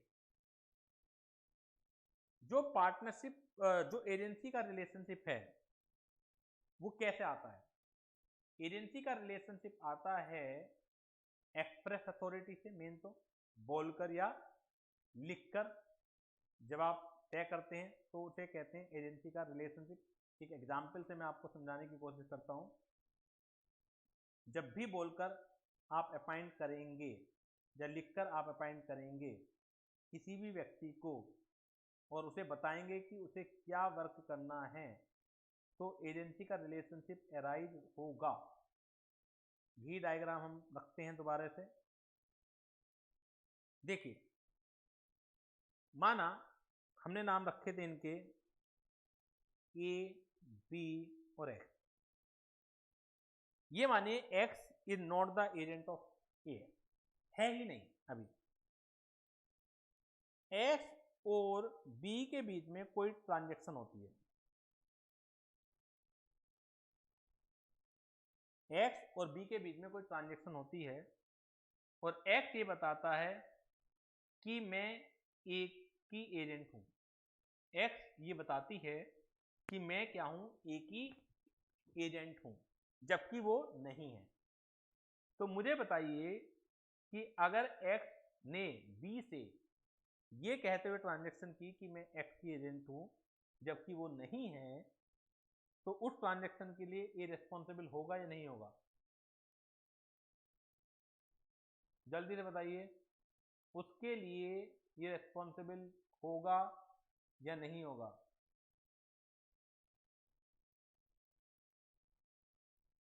ये रिस्पॉन्सिबल होगा या नहीं होगा?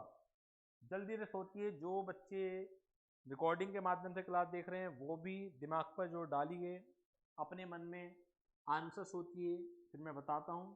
No sir, if he not present there. Very good, ये तो मैं मान ही रहा हूं कि ए प्रेजेंट नहीं है, नहीं तो ये चीज एजेंसी बाय एक्सपेल में आ जाती।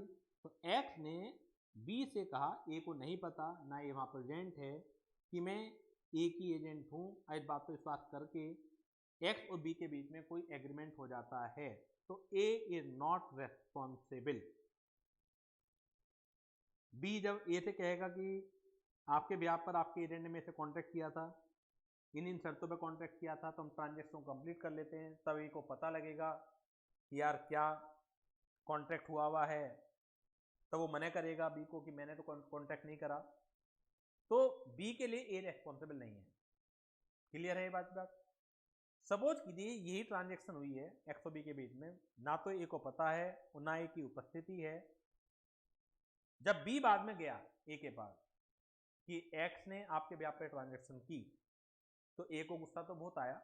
बी कोई नॉन व्यक्ति होगा उसका, वो सॉरी एक्स कोई नॉन व्यक्ति होगा उसका, लेकिन बी के सामने उसने उस ट्रांजैक्शन की हामी भर दी कि ठीक है, मैं इसका पेमेंट करने के लिए, जो भी अरेंजमेंट है, जो भी कॉन्ट्रैक्ट की शर्तें हैं, मैं उसे पूरा करने के लिए तैयार हूं। ऑल्दो ये रेस्पॉन्सिबल नहीं था, अगर ये चाहे तो वो शुरुआत से ही मना कर सकता था, क्योंकि यहाँ बी की भी गलती है। ऐसा थोड़ी है कि कोई मेरे ब्याह पर भी कहे कि मैं संजय सर का एजेंट हूँ, तो संजय सर ने मुझे ड्यूटी सौंपी है, ये कॉन्टैक्ट करने के लिए कहा है, तो दूसरे आदमी को भी, यानी कि जो बी है उसको भी चेक करना चाहिए। या तो पावर ऑफ अटॉर्नी देखनी चाहिए थी एक्स के पास कि क्या ए ने पावर ऑफ अटॉर्नी दी हुई है, या और माध्यम से बी को सेटिस्फाइड होना चाहिए था कि जो व्यक्ति अपने आप को एजेंट बता रहा है तो वास्तव में वो एजेंट है भी या नहीं है। तो गलती बी की भी है, तो बी के लिए लायबल नहीं होगा। लेकिन सिचुएशन ये है कि ए और एक्स आपस में एक दूसरे को जानते थे, तो ए ने एक्स को बचाने की नियत से कि झूठी साबित ना हो, इसकी बेइज्जती ना हो, बी के लिए कहा ठीक है ओके। ऑल्दो ए को पता लग चुका था कि मेरे साथ कुछ धोखाधड़ी हुई है और मैंने तो कभी एक्स को एजेंसी नहीं सौंपी थी, लेकिन बी की उसने ट्रांजेक्शन कर दी। यहां तक क्लियर है? ए चाहता तो मुकर भी सकता था। ये हुई पहली बार के लिए बात। एक्स ने दोबारा से बी के सामने कोई और ट्रांजेक्शन करी या वही ट्रांजेक्शन को रिपीट किया। ऑल्दो इस बार भी एक्स के पास अथॉरिटी नहीं थी। बी कुछ समय के बाद दोबारा से ए के पास जाता है, बी कुछ समय के बाद दोबारा से ए के पास जाता है। अब ए को गुस्सा आ जाता है, यार बार बार क्या हो रहा है, मैं कब तक इनफाइनाइट टाइम तक थोड़ी मैं इसके लिए जिम्मेदार हूँ।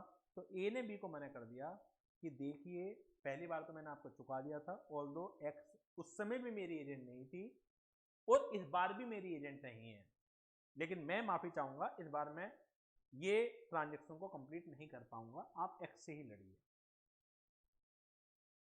तो लो ये कहता है कि जब पहली बार आपने चुका दिया था, पहली बार चुकाने के लिए आप जिम्मेदार नहीं थे, अगर आप मुकर जाते तो बी खुद ही लड़ता एक्स से, लेकिन पहली बार चुका दिया आपने। पहली बार के लिए कोई एजेंसी का प्रिंसिपलशिप नहीं लगता, प्रिंसिपल बाउंड, जब एजेंसी का प्रिंसिपल लगता ही नहीं है तो प्रिंसिपल बाउंड होता भी नहीं उस चीज के लिए।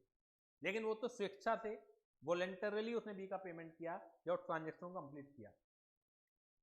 लेकिन जब पहली बार कर दिया, अब दूसरी बार के लिए X is deemed to be agent by holding out.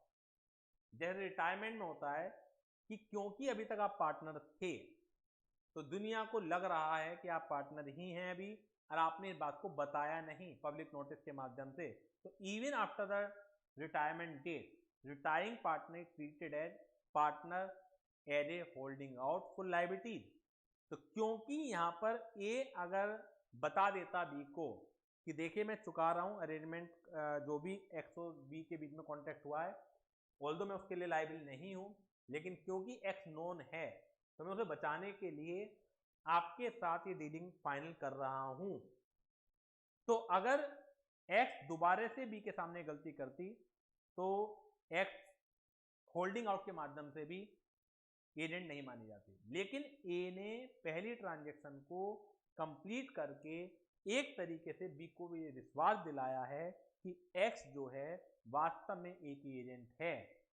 तो जो दूसरी ट्रांजैक्शन हुई है उसके लिए एक्स एजेंट ही मानी जाएगी एज ए होल्डिंग आउट। एक्टोपेल का सिद्धांत तो पहली ट्रांजैक्शन के लिए लग जाता है जब आप झूठ बोलते हैं, लेकिन होल्डिंग आउट का सिद्धांत पहली ट्रांजैक्शन के लिए कभी भी नहीं लगता। यानी कि एक्स और बी के बीच में जो पहली ट्रांजैक्शन हुई है झूठ बोल के, क्योंकि ए तो है नहीं, अगर ए होता तो पहली ट्रांजैक्शन में एक्टोपेल लग जाता, लेकिन ए तो है नहीं ना, ए की हियरिंग में हुआ ये काम, सामने भी नहीं हुआ।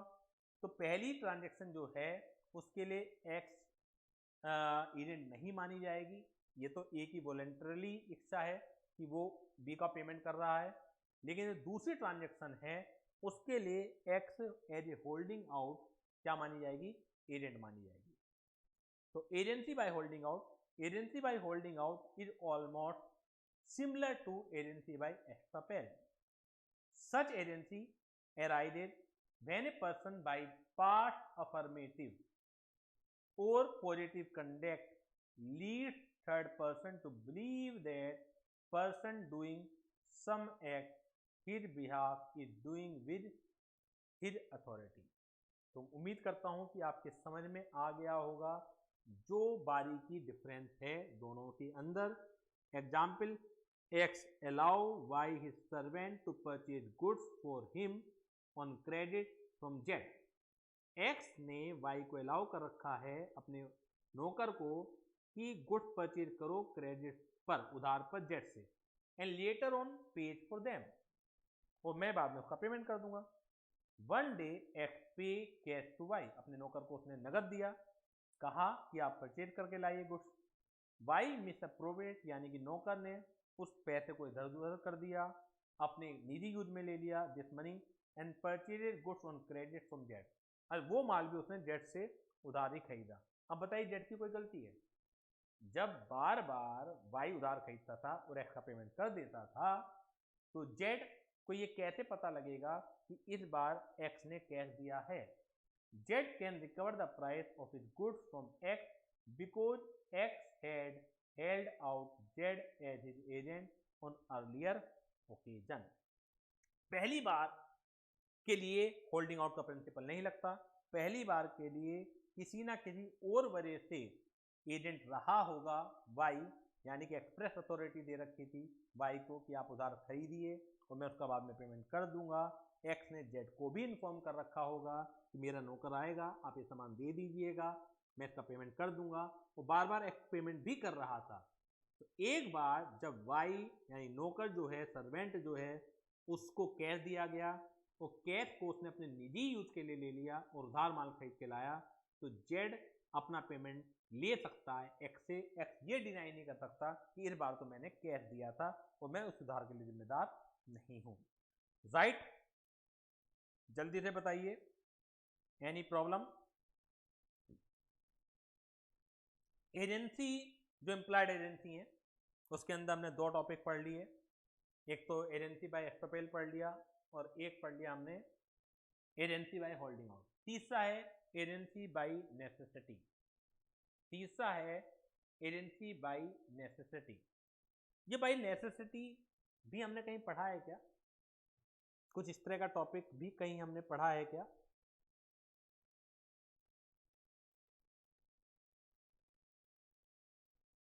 क्वेश्चन पूछ रहे हैं सैफाली आप, सर यहाँ एग्जाम्पल में पहले बार में बाइस्टोपेल नहीं लग रहा है क्या? मुझे आपका क्वेश्चन समझ में नहीं आ रहा है, फिर भी मैं अपनी एक्सपीरियंस के आधार पर मैं कोशिश करता हूँ कि क्या आप पूछना चाह रही हैं। देखिए होल्डिंग आउट ये तो क्लियर है कि सेकंड ट्रांजैक्शन या थर्ड ट्रांजैक्शन के लिए लगेगा, कभी भी फर्स्ट ट्रांजैक्शन के लिए नहीं लगेगा। जो मैंने ऊपर एग्जाम्पल दिया है उसमें पहली ट्रांजैक्शन में तो जो लैंग्वेज से लग रहा है वो लग रहा है कि एक्सप्रेस अथॉरिटी ही रही होगी। एक्स ने वाई को अपना जो सर्वेंट है उसे पावर दे रखी है कि आप जेड से माल खरीद के लाइए, गुड्स परचेज करके लाइए और मैं उसका बाद में पेमेंट कर दूंगा। तो पहली ट्रांजैक्शन में तो एक्सप्रेस अथॉरिटी ही लग रही है। लेकिन दूसरी ट्रांजैक्शन में क्योंकि उसने पावर नहीं दी थी चैट अपने नौकर को कि आप उधार खरीद के लाइए, मैं कैश दे रहा हूं, तो दूसरी ट्रांजैक्शन में वो होल्डिंग आउट के माध्यम से एजेंट माना जाएगा, क्योंकि जो थर्ड पार्टी है उसके पास कोई मीन्स नहीं है इस तरह की कि वो पता लगाए कि कब अथॉरिटी है कब नहीं है। जब वो जो चीज़ चल रही है ऑर्डिनरी कोर्स ऑफ बिजनेस में, जो चीज़ प्रैक्टिस में चल रही है कि बार बार उसका एजेंट नौकर आता है, माल खरीद के ले जाता है, मालिक पेमेंट कर देता है, तो हर ट्रांजैक्शन में उसे कोई वेरीफाई करने की जरूरत नहीं है कि इस बार नौकर को सर्वेंट को अथॉरिटी थी या नहीं थी। तो उस केसेज में होल्डिंग आउट का प्रिंसिपल लगता है। तीसरा केस जो है एजेंसी बाय नेसेसिटी, तो मैंने कहा आपसे पूछा, आपने सोचा होगा कि कहीं नेसेसिटी भी पड़ी है। ये भी पार्टनरशिप में हमने पढ़ा है कि वैसे तो एक पार्टनर अपनी इम्प्लाइड अथॉरिटी में रहते हुए ही काम कर सकता है और दूसरे पार्टनर इम्प्लाइड अथॉरिटी में जो वर्क होंगे उसी के लिए दूसरे पार्टनर जिम्मेदार होंगे। इम्प्लाइड अथॉरिटी में जो वर्क हैं वो एक्ट से भी आते हैं, बाय पार्टनरशिप एक्ट से भी आते हैं, बाय पार्टनरशिप एग्रीमेंट से भी आते हैं। लेकिन एक इम्प्लाइड अथॉरिटी जो है वो बाय नेसेसिटी भी आती है, यानी कि आवश्यकता पड़ने पर एक पार्टनर के पास असीमित अधिकार आ जाते हैं, चाहे वो अधिकार एक्सप्रेस अथॉरिटी से दिए गए हों या नहीं दिए गए हों। इसी तरीके से एजेंसी बाय नेसेसिटी भी अराइज आ जाती है, चाहे एक व्यक्ति ने वो अपना एजेंट अपॉइंट किया हो या नहीं किया हो। अगर एक व्यक्ति किसी दूसरे व्यक्ति के बिहाफ पर कुछ वर्क कर रहा है और वो वर्क ऐसा कर रहा है कि अपने प्रिंसिपल को नुकसान से बचाने के लिए वर्क कर रहा है, तो प्रिंसिपल बाद में ये कह के नहीं मुकर पाएगा कि मैंने कोई से अपना एजेंट थोड़ी अपॉइंट किया था। आप एक एग्जाम्पल लीजिए कि एक बाजार है, तो मार्केट प्लेस है, वहाँ पर रात के 9-10 बजे का समय, दुकानें बंद होना स्टार्ट हो गई हैं, काफ़ी दुकानें बंद भी हो गई हैं। अचानक आपके दुकान के बराबर में एक दुकान में आग लगती है, कोई शॉर्ट सर्किट होता है। सबसे पहला रिएक्शन क्या रहेगा? आप वहाँ मौजूद हैं, आपकी भी बराबर में दुकान है, आसपास दुकान है, तो आप क्या डिसीजन लेंगे? आप पुलिस को फ़ोन करेंगे, आप फायर ब्रिगेड वालों को फ़ोन करेंगे। तो आपकी जानकारी के लिए मैं बता दूं, जब आप फायर ब्रिगेड वालों को फ़ोन करते हैं तो उसका पैसा हमें ही देना होता है। फायर ब्रिगेड की जो सुविधा होती है वो मुफ्त में नहीं होती है, जहाँ पर बुलाई जाती है उन्हें पेमेंट करना पड़ता है। तो आपके भी आप तो घर चले गए, जिसकी दुकान में आग लगी वो तो घर चला गया। पड़ोसी जो हैं उन्होंने अपने आधार पर कुछ डिसीजन लिए, ठीक है ना, कि हमें ये चीज़ ज़रूरी है, तो बाद में जिसकी दुकान में आग लगी तो क्या वो फायर ब्रिगेड वालों का पैसा देने से मना कर सकता है, ये कहते हुए कि जी मेरी अथॉरिटी में तो आपको नहीं बुलाया गया था, मेरी अथॉरिटी में तो आपको नहीं बुलाया गया था। मनीषा बोल रही इमरजेंसी, हाँ बिल्कुल, नेसेसिटी इमरजेंसी वो सेम ही है। तो उसी बात को ध्यान रखते हुए हम एजेंसी बाय नेसेसिटी भी पढ़ते हैं। आवश्यकता के समय जब एजेंट का उद्देश्य अपने किसी दूसरे व्यक्ति को नुकसान से बचाने का उद्देश्य होता है, नीयत साफ होती है और वो कोई डिसीजन ले लेता है किसी दूसरे व्यक्ति के बिहाफ पर, तो दूसरा व्यक्ति जिम्मेदार होता है। Agency by necessity arises under the following two conditions. Under the following two conditions, there is an actual and definite necessity for acting on behalf of the principal, and it is impossible to communicate with the principal and obtain his consent. ये impracticable है कि वो बुला पाए, वो communicate कर पाए principal से, उसकी कंसेंट ले सके। The act must have been done in the best interest of the principal. जो काम किया जाए वो अपने प्रिंसिपल के फायदे के लिए किया जाए, उसको सुरक्षा प्रदान करने के लिए किया जाए। Example, X consigned some vegetable from Delhi to Mumbai by truck. X ने दिल्ली से मुंबई ट्रक के माध्यम से कुछ सब्जियां भेजी।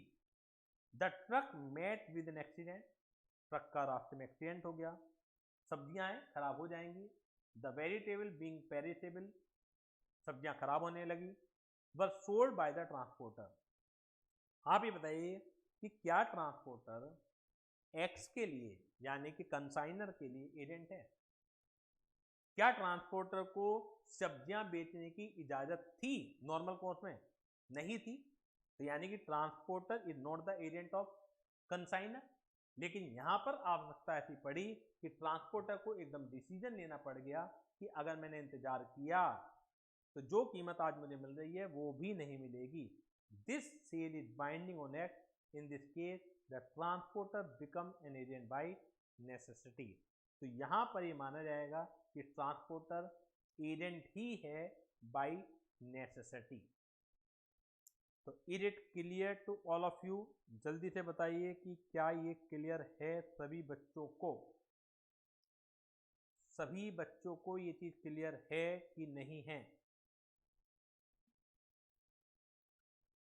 सभी बच्चों को ये चीज क्लियर है कि नहीं है? नेक्स्ट पेज पर चलते हैं। अब हम नेक्स्ट पेज पर चलते हैं।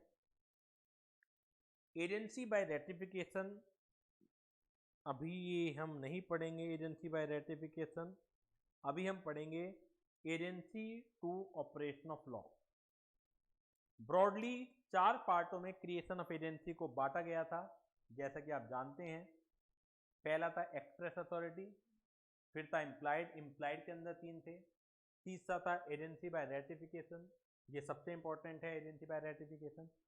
चौथा है agency to the operation of law. जैसा कि मैंने शुरुआत में ही बताया था सभी बच्चों को कि agency to the operation of law partnership में लगती है। पार्टनरशिप 2 तरह की होती है, बिजनेस पार्टनरशिप और लाइफ पार्टनरशिप, दोनों ही जगह लगती है। देखिए, agency to the operation of law is said to arise where the law treats one person as an agent of another, agent between the partner और agent between the husband and wife. तो ये क्या है? Life partner है। तो हैं तो ये भी पार्टनर, लेकिन ये क्या है? लाइफ पार्टनर है। और ये क्या है? Business partner. ये क्या है? Business partner. इन 2 रिश्तों में ये माना जाता है कि पार्टनर आपस में एजेंट और प्रिंसिपल का काम करते हैं। बिजनेस पार्टनरशिप में हर एक पार्टनर प्रिंसिपल भी है, एजेंट भी है। लेकिन लाइफ पार्टनर में एक तरफा एजेंसी चलती है। यहाँ पर वाइफ को एजेंट माना जाता है और हस्बैंड को प्रिंसिपल माना जाता है। ये माना जाता है कि वाइफ अपने हस्बैंड के बिहाफ पर, अपने हस्बैंड के नाम के बिहाफ पर, अपने हस्बैंड की गुडविल के आधार पर कोई भी ट्रांजैक्शन मार्केट में कर सकती है और उस ट्रांजैक्शन को चुकाने के लिए हस्बैंड जिम्मेदार होगा। हस्बैंड बाद में ये मना नहीं कर सकता कि मेरी वाइफ ने ये मेरे से पूछ के नहीं किया था। देखिए, बड़े कॉम्प्लेक्स रिश्ते ही होते हैं जहां पर नॉर्मली इस तरह से हस्बैंड मना करेगा वाइफ के ट्रांजेक्शन को। नॉर्मली सिविलाइज्ड जितनी भी फैमिली होती हैं वहां तो अगर वाइफ ने कोई डिसीजन ले लिया, नियम बनाने की जरूरत क्यों पड़ती है? नियम बनाने की जरूरत तब पड़ेगी जब एक पार्टी मुकरना चाहेगी। नॉर्मली सिविलाइज्ड फैमिली में, तो पढ़ी लिखी फैमिलियां होती हैं, वहां पर क्या सोचा है आपने कि वाइफ की किसी ट्रांजेक्शन के लिए हस्बैंड मुकर सकता होगा? नहीं मुकर सकता। जब मुकर ही नहीं सकता तो ये रूल बनाने की जरूरत ही नहीं है। लेकिन ये रूल कब है? जब वाइफ कोई ट्रांजेक्शन कर ले और हस्बैंड मुकर रहा है कि देखो तुम जानो, यानी थर्ड पार्टी, और मेरी वाइफ जाने, मैं तो इस ट्रांजेक्शन से बाहर हूं, मेरे से कह के तो तुमने मेरी वाइफ को उधार दिया नहीं था। जब इस तरह के आरोप प्रत्यारोप होंगे तब जाके नियम की जरूरत पड़ती है कि क्या वास्तव में हस्बैंड जिम्मेदार है भी या नहीं है। ये सिचुएशन समझ में आती है। अब हम पढ़ते हैं कि कब हस्बैंड जिम्मेदार है। रूल जरूर बना दिया है, लेकिन क्या ये आपको लगता है कि हर जगह आदमी ही मारा जाए? अब एक लड़की से शादी हो गई है, बहुत फैशनेबल लड़की है, बहुत पैसे उसे चाहिए उड़ाने के लिए।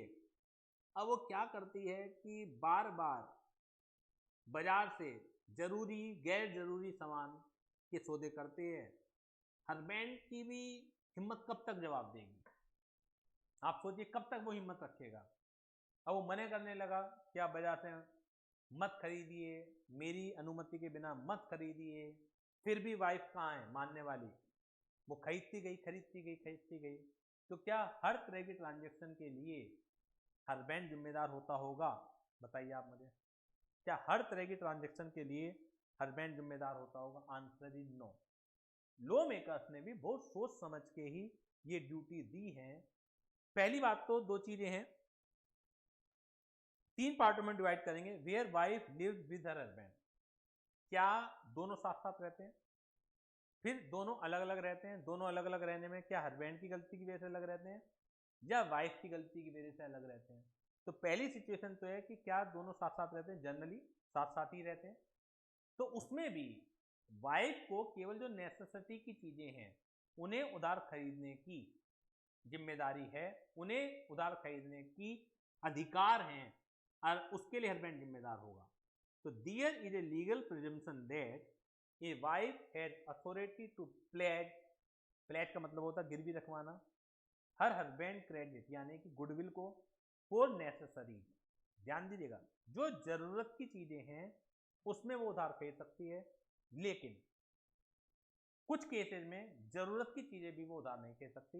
But this legal presumption can be reputed in the following cases. पहला तो केस ये, where the goods purchase on credit are not necessary, अगर वो जरूरत की है ही नहीं। अगर जरूरत की हैं तो उसे पूरा कैश दिया गया था।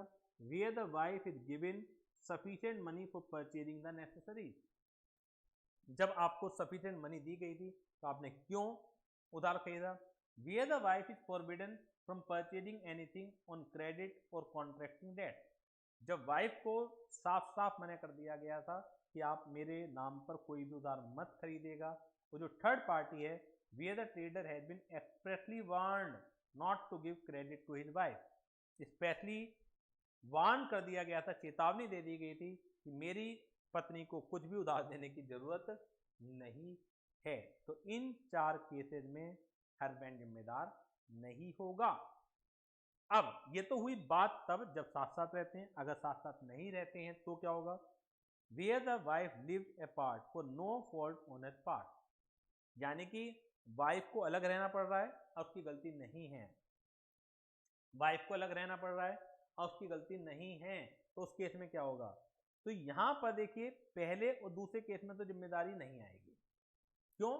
क्योंकि अलग अगर रहती भी हो तुम, चलो हस्बैंड की भी गलती है, तो अय्यासी करने की तो आपको अधिकार नहीं दिया जा सकता कि आप कुछ भी खरीदें। जरूरत की चीजें खरीदें, समझ में आती है, वहां पर हस्बैंड जिम्मेदार होगा। अगर जरूरत की चीजें नहीं है तो हस्बैंड जिम्मेदार नहीं होगा, चाहे आप अलग भी रहते हो और हस्बैंड की गलती भी है। और अगर वाइफ को जरूरत की चीजें खरीदने के लिए पैसा दिया भी गया था तो भी हस्बैंड जिम्मेदार नहीं है, जब आपको पैसा दिया ही गया था तो किस बात का जिम्मेदार? लेकिन थर्ड और फोर्थ केस में अगर अलग रहते हैं और वाइफ की कोई गलती नहीं है तो उस केस में हस्बैंड जिम्मेदार होगा। क्योंकि आप खुद सोचिए कि ये तो बट ऑब्वियस सी बात है, जब हस्बैंड की गलती है, इतनी गलती है कि वाइफ उसके साथ नहीं रह पा रही है, अलग रहना पड़ रहा है, तो हस्बैंड मना भी करेगा तुम्हें परचेज करने की जरूरत नहीं है, ट्रेडर को भी वार्न करेगा कि मेरी पत्नी को कुछ भी उधार देने की जरूरत नहीं है।